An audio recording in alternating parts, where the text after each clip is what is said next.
Enggak, udah enggak? Enggak, udah enggak?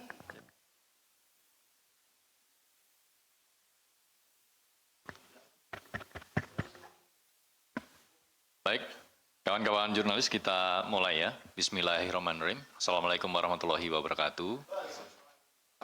Selamat malam, salam sejahtera bagi kita semua. Yang terhormat Direktur Penyidikan KPK Bapak Ahmad Taufik Hussein. Kemudian Pak Direktur Penyidikan Kortas Tipikor Polri Bapak Brigjen Pol Yohanes Dedeo. Yang kami hormati, banggakan dan selalu kami cintai kawan-kawan jurnalis yang terus membersamai KPK. Tidak kenal lelah, tidak kenal waktu, termasuk dalam kegiatan konferensi pada petang hari ini. Kawan-kawan jurnalis, dalam konferensi pers petang ini mungkin sedikit agak berbeda komposisinya karena di sini sudah hadir dari Kortas Tipikor Polri, karena memang dalam penanganan perkara ini KPK dan Kortas Polri melakukan joint investigasi sebagai salah satu bentuk sinergi antar APH. Baik kawan-kawan jurnalis, kami akan menyampaikan secara lengkap bagaimana konstruksi perkara kegiatan penyelidikan tertutup yang dilakukan oleh KPK dan Kortas Polri di wilayah Sumatera Selatan berkaitan dengan dugaan penerimaan yang dilakukan oleh PN terkait dengan pengadaan barang dan jasa di Kabupaten Muara Enim. Baik, kepada Pak Dirdik KPK Bapak Ahmad Taufik Hussein, kami persilakan.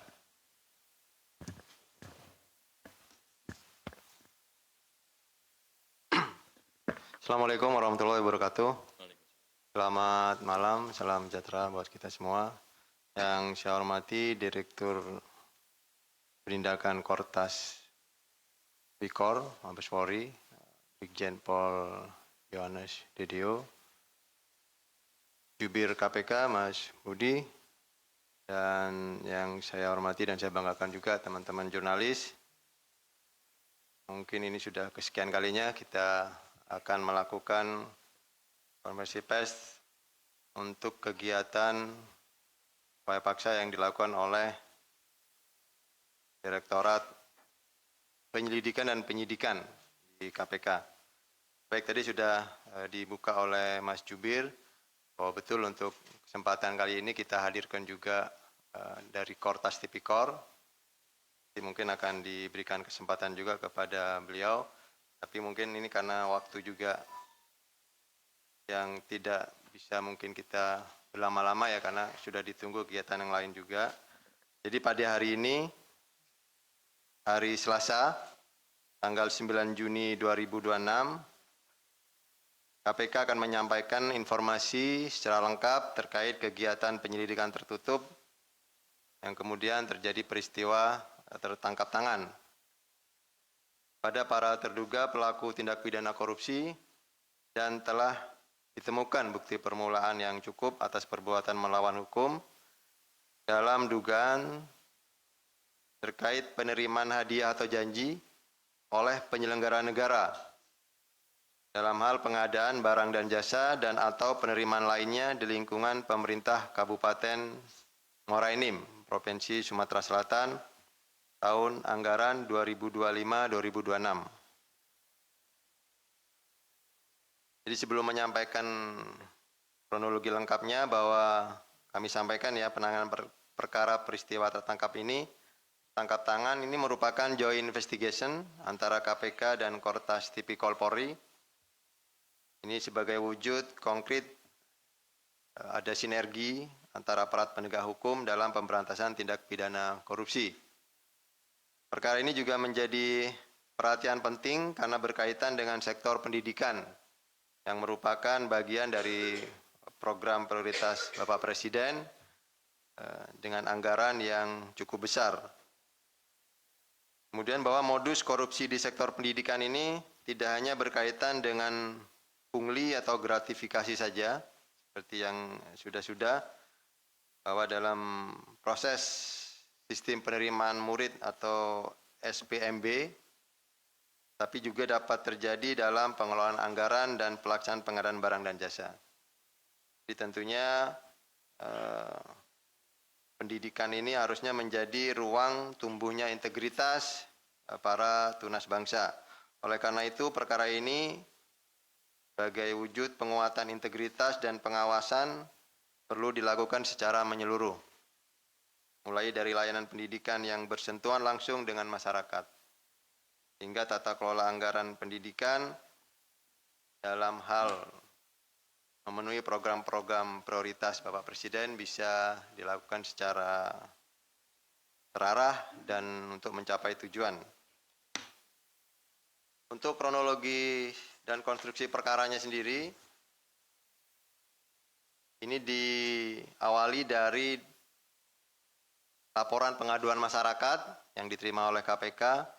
Jadi pada hari Sabtu, tanggal 6 Juni 2026, Saudara ABN, selaku Sekretaris Dinas Pendidikan dan Kebudayaan Pemkab Muara Enim, bertemu dengan Saudara CRH, selaku pihak swasta atau marketing di PT MSA. Ini dilakukan pertemuannya di sebuah hotel di Jakarta. Dijelaskan bahwa PT MSA ini merupakan supplier smartboard ke PT MIT yang mendapatkan proyek pengadaan di Dinas Pendidikan dan Kebudayaan Pemkab Muara Enim tahun anggaran 2025. Di PT MSA ini adalah supplier dari PT MIT.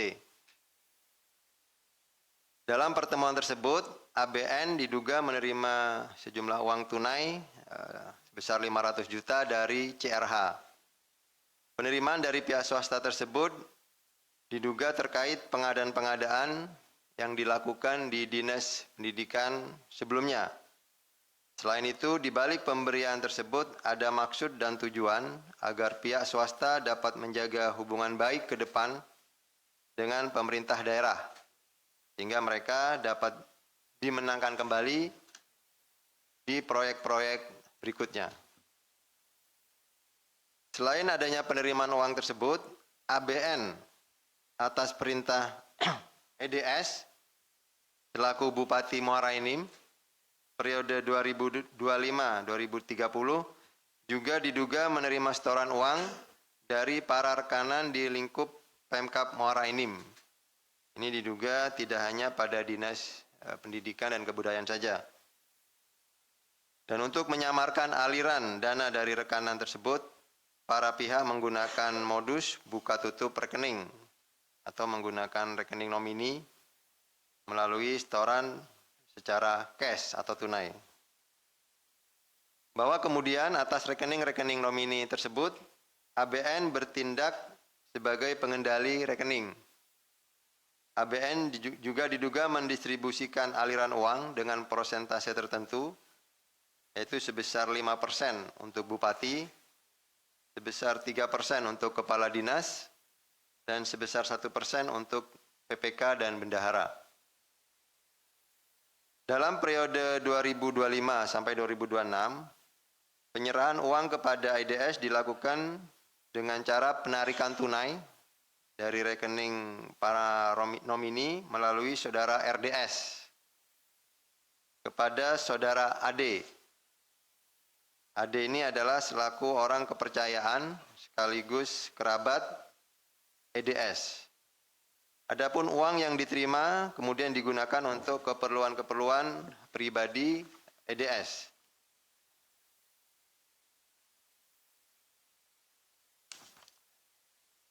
Setelah mendapatkan informasi awal dari masyarakat terkait adanya dugaan tindak pidana korupsi di Kabupaten Muara Enim, tim KPK selanjutnya mengumpulkan bahan informasi tambahan dan atas kegiatan tersebut kemudian pada rangkaian peristiwa tertangkap tangan, tim KPK mengamankan total 10 orang di wilayah Jakarta dan Sumatera Selatan.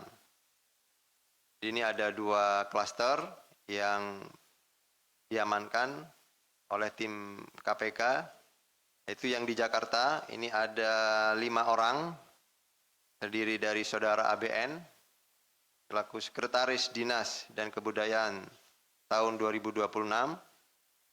Kemudian saudari CRH selaku pihak swasta, itu marketing PT MSA.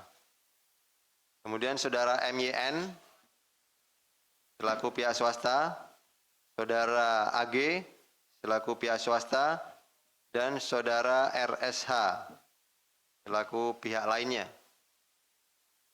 Kemudian lokasi yang berikutnya di Sumatera Selatan, di daerah Muara Enim dan sekitarnya, ada di Palembang juga. Ada saudara EDS selaku Bupati Muara Enim periode 2025-2030, saudara ANG selaku Ajudan Bupati, saudara AP selaku pihak swasta, saudari RD selaku pihak swasta, dan saudara AD selaku orang kepercayaan EDS. Ini yang ada, yang kita amankan pihak yang di Sumatera Selatan. Selain itu, tim KPK juga mengamankan barang bukti. Mungkin rekan-rekan terlihat ya di layar, dalam bentuk uang tunai rupiah, hingga ada mata uang asing juga, dengan total apabila digabung dengan saldo dalam rekening yang juga diamankan, total kurang lebih 1,9 miliar.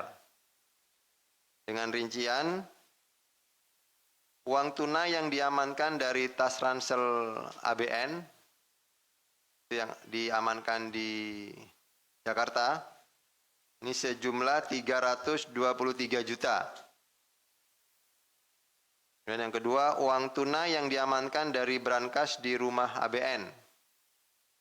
Ini sebesar 40 juta rupiah. Kemudian ada USD sebesar 3.200 dan mata uang SAR 2.260. Kemudian tim juga mengamankan saldo yang ada dalam rekening beberapa akun. Tadi ada beberapa rekening-rekening nomini yang tadi disebutkan yang digunakan oleh ABN. Itu kalau di total sebesar 1,47 miliar.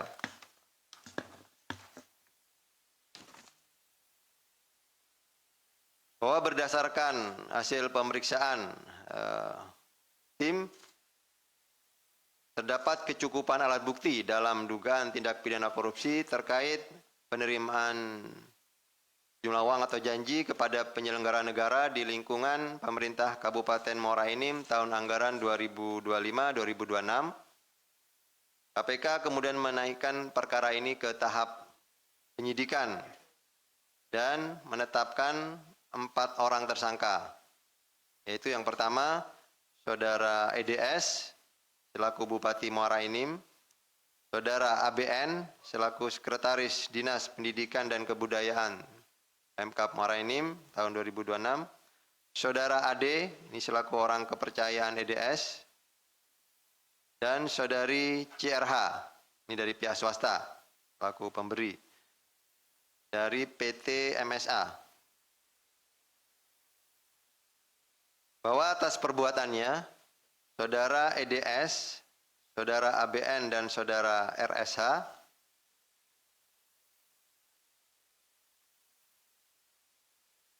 diulangi ya. Atas perbuatan saudara EDS, ABN, dan saudara AD diduga telah melanggar pasal 12 huruf A atau pasal 12 huruf B atau pasal 12 huruf B besar Undang-Undang Nomor 3199 tentang pemberantasan tindak pidana korupsi sebagaimana telah diubah dengan Undang-Undang Nomor 20 tahun 2001 tentang perubahan atas Undang-Undang Nomor 3199 tentang pemberantasan tindak pidana korupsi dan atau pasal 606 ayat 2 Undang-Undang Nomor 1 tahun 2026 tentang penyesuaian pidana junto pasal 20 huruf C Undang-Undang Nomor 1 tahun 2023 tentang Kitab Undang-Undang Hukum Pidana.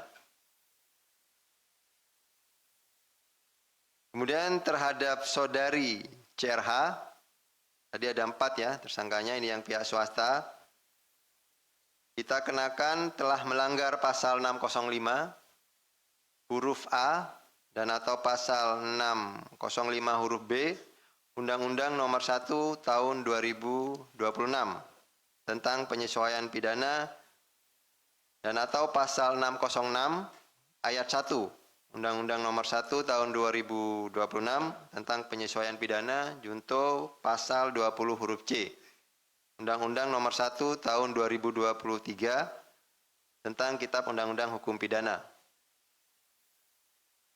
Selanjutnya terhadap keempat tersangka, tim penyidik melakukan penahanan upaya paksa untuk 20 hari pertama dimulai dari tanggal, ini ada 2, untuk saudara ABN dan CRH itu terhitung dari tanggal 8 Juni sampai dengan tanggal 27 Juni 2026. Sedangkan untuk yang saudara EDS dan saudara AD terhitung dari mulai tanggal 9 Juni sampai dengan 28 Juni 2026. Penahanan dilakukan di rumah tahanan negara Rutan Cabang Merah Putih KPK. Yang terakhir dalam kesempatan ini KPK menyampaikan apresiasi dan terima kasih kepada seluruh masyarakat, termasuk dari Kortas Tipikor Polri, serta jajaran di Polda Sumatera Selatan yang telah bersinergi dan bekerja sama dengan tim KPK baik di lapangan maupun yang di Jakarta dalam penanganan perkara tindak pidana korupsi sebagaimana yang kita uraikan tadi. Demikian untuk kronologi singkat dan penjelasan upaya paksa yang telah dilakukan oleh tim penyidik terhadap 4 orang tersangka. Terima kasih, kami kembalikan kepada Mas Budi. Terima kasih Pak Ahmad Taufik Hussein yang telah menjelaskan secara rinci dan lengkap bagaimana konstruksi perkara yang bermula dari peristiwa tangkap tangan yang KPK dan Kortas Tipikor Polri lakukan di wilayah Sumatera Selatan. Selanjutnya kami persilakan kepada Bapak Yohanes Dedeo untuk menyampaikan terkait dengan sinergi penanganan perkara ini. Terima kasih Mas Budi. Assalamualaikum warahmatullahi wabarakatuh. Selamat malam dan salam damai sejahtera dalam kasih Tuhan bagi kita sekalian. Mas Budi, Pak Dir Penyidikan, Mas Taufik, dan teman-teman sekalian, pada kesempatan ini mungkin saya hanya menyampaikan bahwa Kortas Tipikor Polri terus meningkatkan kegiatan maupun upaya kerjasama dan kolaborasi bersama aparat penegak hukum lain, termasuk dengan Komisi Pemberantasan Korupsi dalam upaya pemberantasan korupsi baik di bidang pencegahan, penegakan hukum maupun pemulihan aset dan kegiatan-kegiatan pemberantasan korupsi lainnya. Dan pada kesempatan ini termasuk kami melaksanakan kegiatan bersama dalam melaksanakan joint investigation, penyelidikan bersama dengan KPK dalam kegiatan ini. Terima kasih banyak pada teman-teman dari Komisi Pemberantasan Korupsi untuk boleh bekerja sama dan terus meningkatkan kegiatan ini. Kami berharap dan mohon dukungannya untuk bisa terus kita tingkatkan kolaborasi dan sinergisitas ini di kemudian hari dalam upaya bersama untuk melakukan memaksimalkan upaya pemberantasan korupsi di negara kita. Mungkin demikian yang bisa saya sampaikan. Terima kasih banyak. Terima kasih Pak Yohanes Dedeo yang telah menyampaikan komitmen bersama antara Kortas Tipikor Polri dan juga KPK termasuk untuk kedepannya dalam upaya-upaya pemberantasan korupsi untuk terus bersama bersinergi. Dan KPK tentunya juga banyak melakukan sinergi dengan aparat penegak hukum lainnya termasuk kawan-kawan di kejaksaan. Baik teman-teman, tadi untuk barang bukti sudah kami tampilkan, mohon maaf belum bisa kami hadirkan dalam konferensi pers hari ini. Kita akan langsung buka, mengingat Pak Yohanes Dedeo ada kegiatan lain, Pak Taufik juga. Kita padatkan satu sesi, mohon bantuan teman-teman langsung ke poinnya saja, gitu ya.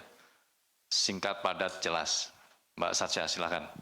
Malam Pak, perkenalkan saya Tasya dari Void.id. Saya penasaran soal joint investigation ini nih Pak. Ini kan baru pertama kali dilakukan di KPK dan bersama Polri juga itu.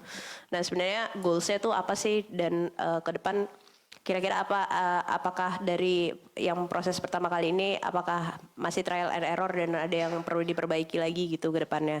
Itu yang pertama. Yang kedua tadi Pak Yohanes sempat menyinggung soal adanya peluang untuk mengungkap dugaan korupsi lain bersama dengan KPK. Nah ini kan judul juga termasuk ada TPPU-nya nih Pak. Nah kedepannya apakah nantinya KPK juga berpeluang gitu diajak ketika Polri atau ini menyinggung soal judul lalu tiba-tiba ada TPPU-nya menyeret nama besar, apakah ada peluang KPK untuk diajak? Itu yang kedua. Yang ketiga, ini kan bersama Polri, ini untuk KPK. Ini kan udah sama Polri, apakah nantinya APH lain, kejaksaan, itu juga nantinya akan berpeluang untuk joint investigation ini gitu. Karena ini kan baru pertama gitu balik lagi. Itu aja, terima kasih. Terima kasih Mbak Satya, 3 poin. Berikutnya Mas Mario. Ya izin, terima kasih atas kesempatan waktunya. Saya Mario dari Metro TV. Ya sebelum saya langsung ke pertanyaan, saya ingin sedikit aja menyampaikan statement dari founding father. Pertama, kita yakin bahwa negara kita ini negara hukum. Dan hukum itu adalah panglima tertinggi di NKRI ini. Namun naasnya kita dihukum oleh yang di atas untuk hidup di negeri ini. Pertanyaan pertama, saya mendapatkan informasi bahwa ini nggak mungkin ujuk-ujuk saudara Kori ini langsung bertemu dan langsung melakukan pembahasan pengadaan. Kok nggak ada backgroundnya nih? Dan saya mendapatkan informasi bahwa pengadaan proyek ini diduga kuat berkaitan atas temuan-temuan yang dilakukan oleh BPKRI terkait sejumlah pelanggaran terkait pengadaan-pengadaan di Pemkab Muara Enim. Sehingga sang bupati harus menyediakan upeti bagaimana untuk menutupi permintaan yang dimaksud. Kalau sebelumnya di KPK ada 3-4 kasus berkaitan soal Forkominda. Nah ini modelnya agak split sedikit. Ini BPK. Ada dugaan bahwa temuan-temuan itu dilakukan BPK sehingga diadakanlah pengadaan-pengadaan guna untuk menutupi agar dari pengadaan itu bisa setoran kemudian menjadi WTP. Wajar tanpa pengenjol. Ini untuk mengejar predikat WTP ini. Nah kedua, dalam OTT yang dilakukan di Senayan Park, itu keambil kok informasi yang saya peroleh. Anggota BPK, seorang penyidik atau penyidik muda Madya BPK RI, Abdul Hakim. Bahkan hari ini KPK juga sudah menyita mobil yang saya sebutkan, berplat nomor B1342UI, jenis Honda, warna abu-abu. Kemudian KPK juga hari ini telah menyegel ruang anggota atau pejabat BPK itu. Coba disampaikan, artinya kalau saya mengutip bahasa Pak Dirdik ini soal klaster, apakah ini soal klaster pertama, kemudian ke klaster kedua berikutnya? Nggak logis juga pengadaan di dinas pendidikan. Kadisnya disuruh pulang 6:30 pagi. Loh, gimana ini tuan rumahnya kan dinas pendidikan, kok nggak jadi tersangka gitu loh.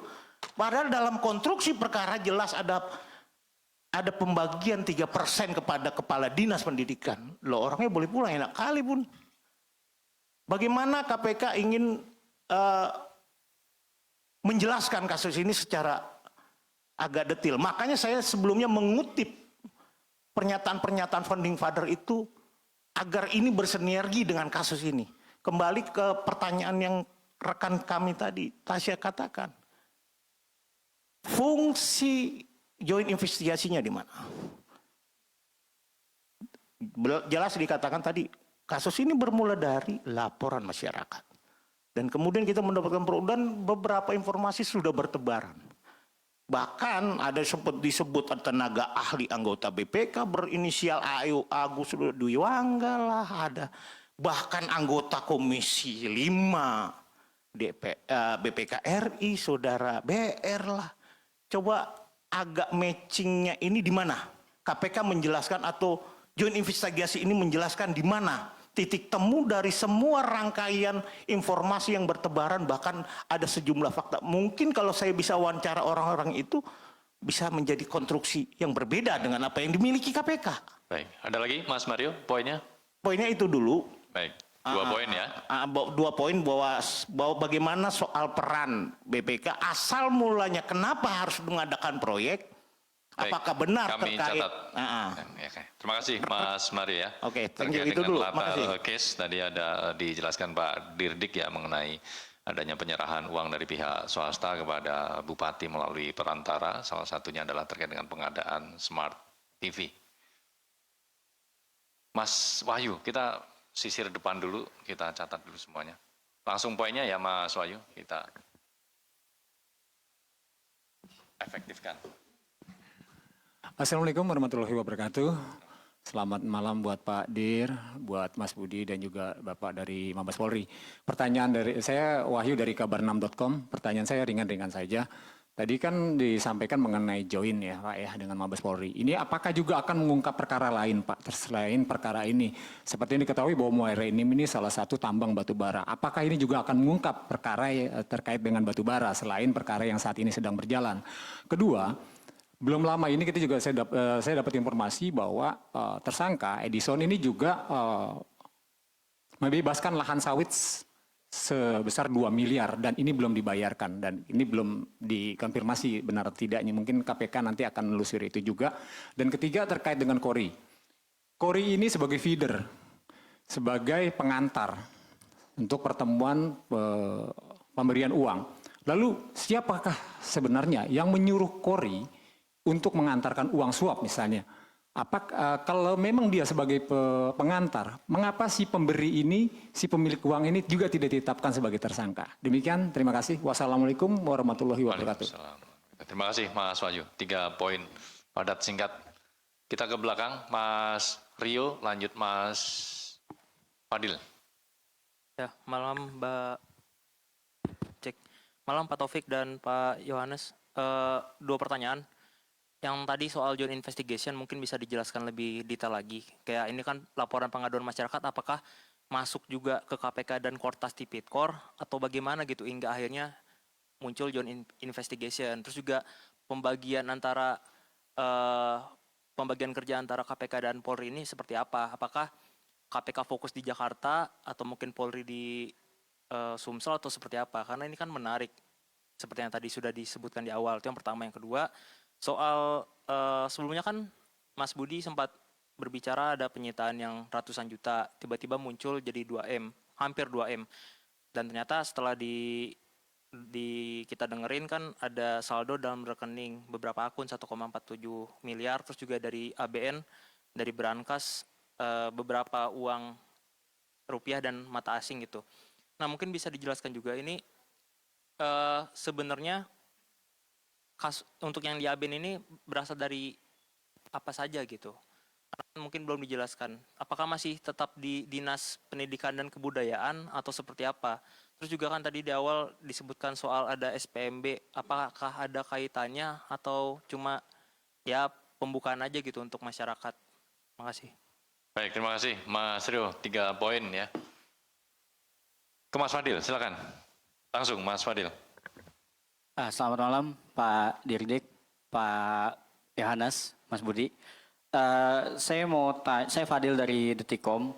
Saya mau tanya yang pertama soal penerimaan. Tadi disebutkan sama Pak Taufik bahwa Bupati ini tidak hanya menerima dari Disdik, tapi juga ada penerimaan dari pihak lainnya. Nah itu boleh dijelasin mungkin Pak penerimaan lainnya itu dari mana aja. Kemudian si Bupati ini dapat 5% jatahnya Nah, 5% itu apakah cuma dari case ini aja, dari kasus di Disdik aja, atau 5% itu di setiap jatah di setiap dinas gitu. Jadi kan lumayan nih kalau dikumpulin 5% gitu. Jadi kaya dia kan. Nah, kemudian yang selanjutnya rekening nomine. Ini ada berapa pegawai yang dalam tanda kutip jadi korban untuk rekeningnya dijadikan rekening penampungan oleh si bupati. Itu aja, makasih. Baik, 3 poin. Mas Wadil. Cukup ya teman-teman? Opa, sekali lagi. Satu lagi ya, Opa silakan. Dari El Sinta. Saya mungkin 2 aja.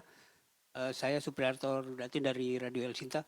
Ini menarik, saya mengambil frasa untuk dimenangkan kembali ini terkait pengadaan barang dan jasa dalam smartboard. Apakah ada keberlanjutan seperti ada proyek di dinas lainnya? Kemudian yang kedua, modus korupsi yang melibatkan kepala daerah itu tidak lepas dari mesin pencari uang ya untuk menutupi biaya kampanye. Apakah ada penyelidikan ke arah ke sana? Terima kasih. Baik, terima kasih Opa. Sepertinya semuanya sudah terwakili pertanyaan dari 6 dari teman-teman, Mbak Sasya, Mas Mario, Mas Wahyu, Mas Rio, Mas Wadil, dan juga Opa dari El Sinta. Banyak terkait dengan joint investigasi, mungkin ini baru, sehingga menarik untuk kemudian dapat dijelaskan tentunya oleh Pak Taufik maupun Pak Dedio. Kami persilakan. Baik, terima kasih. Cukup banyak rupanya ya. Tapi ini satu sesi ya Mas Jubir. Baik, terima kasih. Mbak Tasya yang paling semangat nih. Izin, Bang Dio, kami pertama dulu. Tadi dari beberapa rekan-rekan yang menanyakan, ini ada irisan ya, ada satu nih Mbak Tasya, masalah joint investigation juga, Mas Wahyu juga, Rio, ada 3. Jadi saya untuk penjelasan mengenai joint investigation, saya jadi satu saja untuk yang menanyakan terkait itu ya. Jadi benar, karena ini memang baru, beberapa mungkin waktu ke depan itu juga kita akan lakukan intens seperti ini. Nah, untuk joint investigation ini latar belakangnya mungkin saya bisa gambarkan sedikit bahwa dari beberapa kendala-kendala perkara yang ditangani di KPK perlu mungkin untuk mengajak atau bersinergi dengan APH lain. Tentunya nanti bukan hanya dengan Kortas Tipikor Mabes Polri saja. Tadi sudah disebutkan di awal juga kita akan lakukan dengan pihak Kejaksaan Agung. Jadi latar belakangnya adalah memang untuk kendala-kendala keterbatasan di KPK, sumber daya manusia, kemudian wilayah yang tersebar, dengan adanya banyak penanganan perkara, itu mesti dilakukan beberapa terobosan-terobosan. Di tahun ini mungkin beberapa penjelasan juga. Di konversi sebelumnya saya juga pernah menjelaskan bahwa kita akan tuntaskan penanganan perkara yang sudah carry over. Artinya surat perintah penyidikannya yang terbit sebelum tahun 2026. Karena memang kita menyadari beberapa perkara-perkara yang tempo-tempo yang lama itu jalan di tempat ketika memang ada peristiwa atau penyelidikan tertutup seperti ini. Nah, untuk joint investigation seperti apa? Tadi ada ditanyakan juga pembagian tugas seperti apa. Ini nanti juga yang akan jadi pertimbangan-pertimbangan ke depan. Akan formulanya seperti apa. Ini karena pertama kali memang nanti belum ada formula yang sudah dipatenkan gitu ya Bang ya. Tetapi kita pernah ada pengalaman di kegiatan Litub sebelumnya. Ini mungkin sudah sekitar tahun 2017 kalau nggak salah, kalau masih ada Pak. Ya, oh sudah kok, berarti baru ya. 2021 itu ada pernah di Kabupaten Nganjuk. Nah dari situ kita menganalisa, mengevaluasi kemudian untuk perkara-perkara yang ke depan ini, karena sudah ada pengalaman seperti itu, nah itu yang akan kita kembangkan nanti untuk joint investigation-nya. Untuk pembagian tugasnya seperti apa? Tadi pastinya untuk yang wilayah-wilayah kabupaten di luar Jawa misalkan, ini masih formula yang juga akan dikembangkan nanti bersama Kortas Tipikor, itu juga nanti penanganannya mungkin akan diserahkan ke Timtas Tipikor, Kortas Tipikor.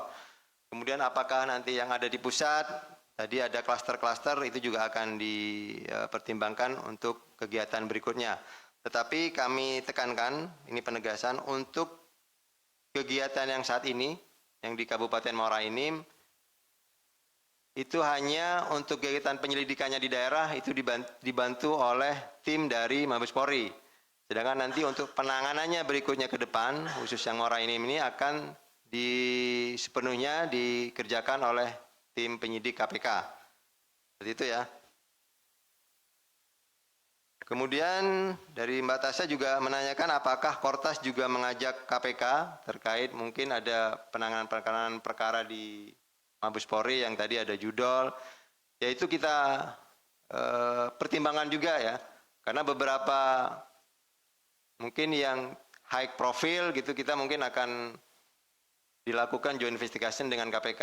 Jadi ini memang bukan satu arah joinnya, jadi dari Mabes Polri juga nanti akan ada mungkin gelar bersama bareng, apakah itu akan dilakukan nanti di Mabes Polri atau di KPK, itu akan dipertimbangkan berikutnya. Tadi apakah ada pihak lain juga? Ya tentunya tadi juga kita akan mengajak dari Kejaksaan Agung, karena ini memang akan ada terobosan-terobosan ke depan. Yang kedua dari Mas Mario, untuk pengadaan yang di Muara Enim, jadi dipertanyakan juga indikasi-indikasi temuan BPK. Ini juga ada yang juga didapatkan oleh tim penyelidik dan penyidik yang saat ini masih berjalan, Bang Mario. Tapi tentunya terkait substansi perkara, karena ini memang masih awal, khusus yang dilakukan saat peristiwa tertangkap tangannya, ini yang kita sedang dalami. Apakah nanti itu keterlibatan ada pihak-pihak lain? Setelah proses ini berjalan, nanti kita akan pasti update kembali. Tapi tim akan bekerja sebagaimana barang bukti yang sudah didapatkan. Artinya pengamanan pertama tadi yang dilakukan di Jakarta, dengan pengamanan yang di Sumatera Selatan, itu akan menjadi dasar kami juga untuk mengembangkan perkara ini. Kemudian tadi ada peristiwa mungkin di kegiatan yang di Senayan Park, mungkin Bang Mario juga ada terdapat informasi ada pegawai BPK, itu sedang kita dalami semua. Tetapi pastinya tim sedang bekerja dan kita tidak mungkin melakukan membuka informasi-informasi ke publik ya, karena ini masih sangat sensitif, sehingga nanti ketika ada perkembangan tentunya kita akan sampaikan ke teman-teman. Yang berikutnya Mas Wahyu.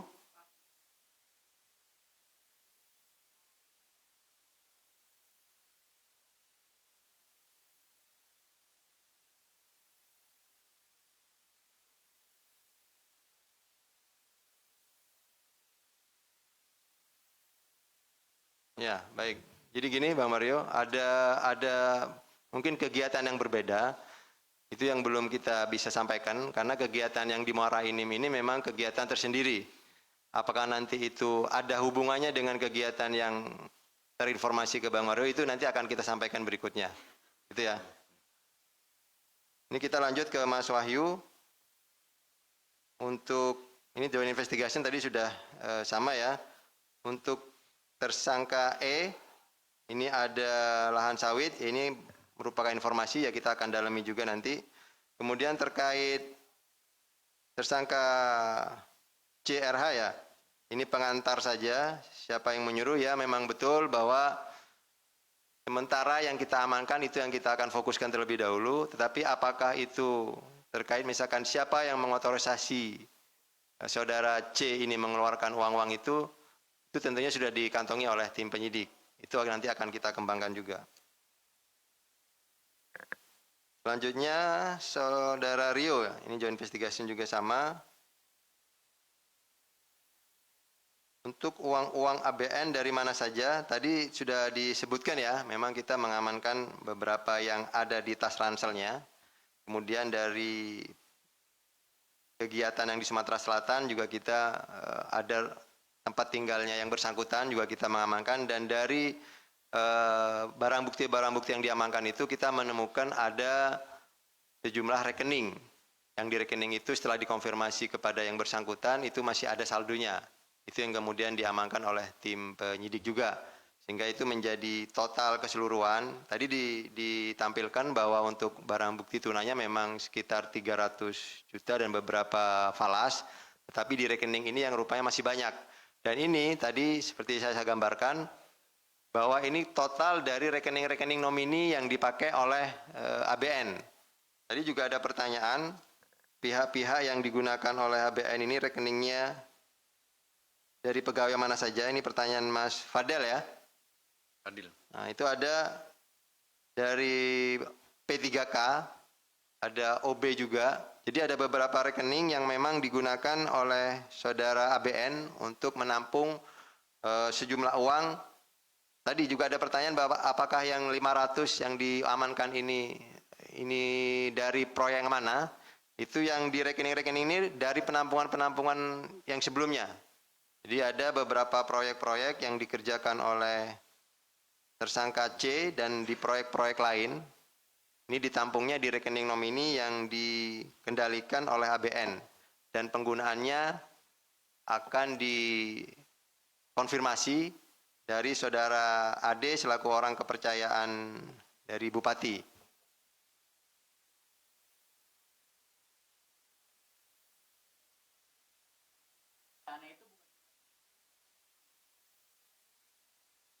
Ya, itu kan yang menjadi nanti pengembangan berikutnya. Tetapi yang saat ini itu adalah yang apa? Smart TV, Ya, smart board. jadi yang di Dinas Pendidikan itu yang kami temukan untuk saat diamankan di peristiwa tertangkap tangannya. Tetapi berdasarkan catatan-catatan yang tadi ada 5% salah satunya untuk tercatat di situ untuk Bupati, itu memang dari catatan di Dinas Pendidikan saja. Nah, apakah nanti itu berlaku juga untuk proyek-proyek yang lain? Ya, tentunya akan dikembangkan ketika misalkan kegiatan-kegiatan penyidikan berikutnya. Tentunya kan ini tersangkanya Bupati ya. Bupati kan tidak hanya mengurusi di Dinas Pendidikan saja. Nah, itu menjadi pertimbangan nanti tim penyidik ketika di proses penyidikan yang akan berjalan. Kemudian terakhir pengadaan dimenangkan kembali. Ya memang ini modus-modus yang digunakan oleh pihak-pihak swasta, ini juga berlaku di perkara-perkara lain juga. Jadi ketika satu proyek dia akan upayakan untuk dimenangkan, ini akan menjadi lingkaran setan. Sehingga nanti untuk proyek berikutnya itu juga sistemnya ijon gitu ya. Jadi akan dikasih dulu dan itu juga diperhitungkan untuk proyek berikutnya. Nah, dan begitu tuh seterusnya. Jadi memang modus-modus ini juga berlaku di Pemkab Muara Enim. Nah, untuk modus pencucian uang tentunya nanti kita akan berangkat dari rekening-rekening nomini karena itu indikasi awal adanya modus-modus pencucian uang. Apakah nanti kemudian dibelikan aset bergerak maupun tidak bergerak itu akan menjadi penelusuran tim penyidik.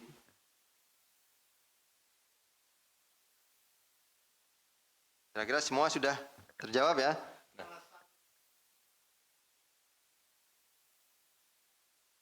Baik, gini Mas Mario, untuk upaya penahanan memang kan berdasarkan ketentuan itu kan harus diduga dengan bukti yang cukup gitu ya, dua alat bukti yang cukup dan diduga keras melakukan tindak pidana.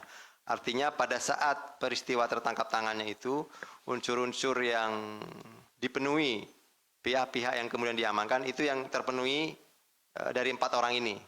Jadi apakah nanti peran ini mantan Kadis tadi ya, saudara Rusdi kalau tidak salah itu RSK itu akan dikembangkan di proses berikutnya. Tetapi untuk sementara hasil pemeriksaan 1x24 jam yang dilakukan oleh teman-teman penyelidik dan penyidik itu hanya memenuhi unsur-unsur untuk diminta pertanggungjawaban terhadap 4 orang tersangka ini. Itu Mas Rio. Lengkap sepertinya Pak Taufik. Mungkin ada tambahan Selanjutnya dari Pak Dedio. Mohon juga untuk merespon beberapa pertanyaan kawan-kawan jurnalis terkait dengan joint investigasi. Baik, mungkin ada beberapa hal yang bisa saya sampaikan terkait untuk menambahkan tadi yang sudah disampaikan oleh Pak Dirdik, khususnya terkait dengan joint investigation. Sebagaimana tadi disampaikan di Pak Taufik, sebetulnya ini bukan kesempatan pertama kita melaksanakan joint investigation. beberapa waktu yang lalu, khususnya kalau tidak keliru tahun 2021, kita juga sudah pernah melaksanakan joint investigation dengan dalam operasi lidik tertutup.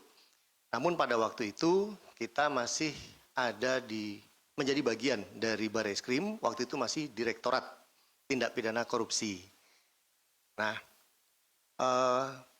maka tadi saya sampaikan pada saat ini setelah terbentuknya Kortas Tipikor, kita meningkatkan, mengoptimalkan upaya-upaya kerjasama melalui joint investigation, salah satunya untuk kemudian mengoptimalkan upaya pemberantasan korupsi oleh Kortas Tipikor bersama-sama dengan Komisi Pemberantasan Korupsi. Maka sangat terbuka kemungkinan untuk penanganan perkara-perkara berikutnya itu juga akan kita laksanakan melalui proses joint investigation bersama-sama dengan KPK. Yang kedua, sejatinya proses joint investigation ini juga sudah terlaksana dalam platform yang mungkin yang selama ini difasilitasi oleh teman-teman dari Korsub, dari Koordinasi dan Supervisi, baik berkaitan dengan perkara-perkara penguatan perkara yang kami tangani maupun dalam hal pelimpahan beberapa perkara dari KPK untuk kemudian ditindaklanjuti oleh Polri. Yang terakhir, dalam konsep pengembangan Kortas Tipikor, saat ini kita masih ada di lingkup pusat. Kita juga sedang mengembangkan pola kerja untuk penanganan Tipikor di tingkat wilayah.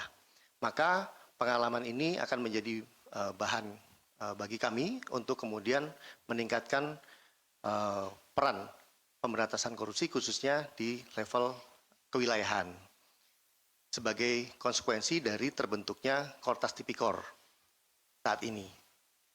Tentu saja mekanisme kerjasama khususnya dalam penegakan hukum tetap mengacu kepada ketentuan-ketentuan hukum acara yang berlaku di Indonesia, khususnya berkaitan dengan berlakunya KUHAP yang baru, kemudian juga tetap berpegang pada komitmen terhadap tupoksi masing-masing institusi berkaitan dengan kewenangan maupun ruang lingkup. Ini yang terus kita tata, kita susun sehingga menjadi sebuah proses penegakan hukum yang berkolaborasi, sinergitas, dan dapat dipertanggungjawabkan. Itu kira-kira, Mbak. Makasih. Baik, terima kasih Pak Dedeo yang telah menjelaskan terkait dengan joint investigasi dalam penanganan perkara ini.